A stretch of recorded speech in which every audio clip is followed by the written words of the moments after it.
Between suing the Wall Street Journal over its coverage of Trump's deep ties to Jeffrey Epstein, defunding public media, and firing Stephen Colbert, Trump is making it clear that free speech will not be tolerated under the MAGA regime. 3 key facts. Number 1.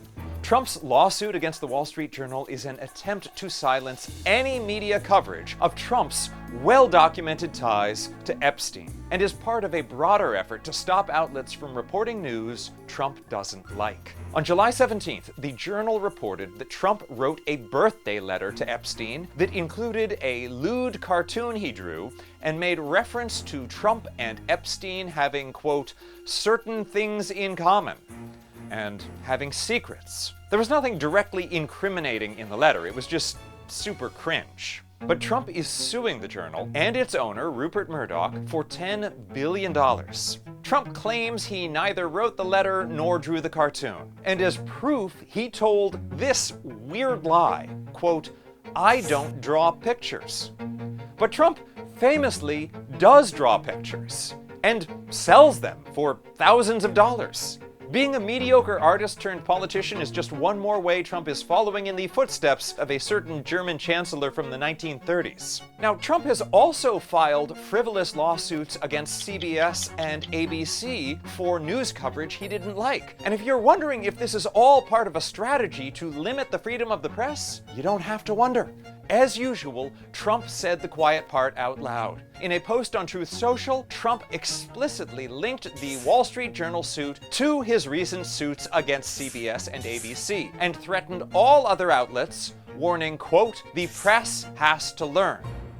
Paramount and Disney, the respective parent companies of CBS and ABC, both agreed to settle the frivolous lawsuits by paying $16 million each to Trump's future presidential library, aka personal slush fund, and Trump lawyers. 60 Minutes executive producer Bill Owens, who had been with CBS News for 37 years, recently quit because he didn't feel the show could continue to report the news independently because of the network's efforts to placate Trump. Number 2.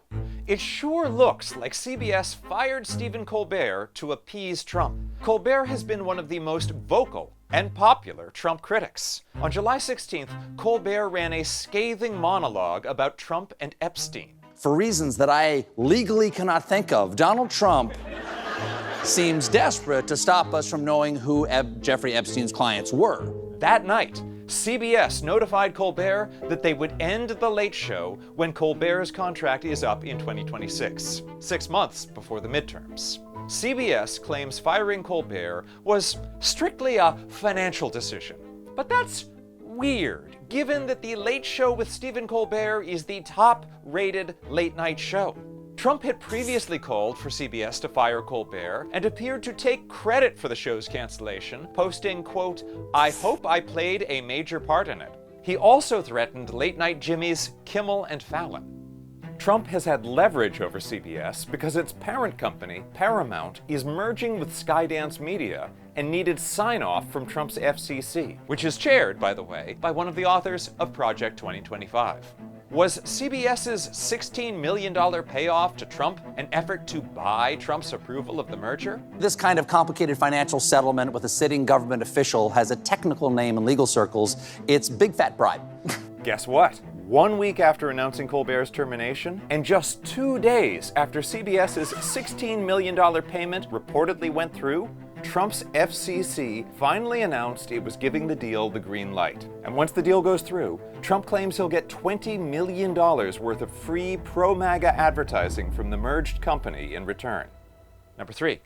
This all highlights how dangerous it is for so much of our media to be owned by just a few giant corporations controlled by billionaires. If all CBS News had to worry about was the news, they could report it freely. But leverage over Paramount is also leverage over everything Paramount owns, including 60 Minutes, The Late Show, The Daily Show, Nickelodeon, even Star Trek. Most illogical. Disney almost certainly would have beaten Trump's suit against ABC News, but they had to worry about retribution against the theme parks, the streaming services, the networks, the record labels. Jeff Bezos has personally censored the Washington Post's editorial page. With federal lawsuits hanging over Bezos' Amazon and federal contracts worth billions for his Blue Origin space program, Trump has a massive carrot and stick to keep Bezos in line. If the Post were still just a newspaper, instead of a tiny piece of a billionaire's massive empire, Trump wouldn't have such power over it. And at the same time that Trump has gotten corporate media to bow down to him, he's gotten congressional Republicans to claw back $1 billion from NPR and PBS. This is why truly independent outlets like Courier are more important than ever. You can support our work by sharing this video or making a contribution at couriernewsroom.com. I'm Alan Piper at apiper13 and Piperama. Follow Courier Newsroom for news Trump can't silence.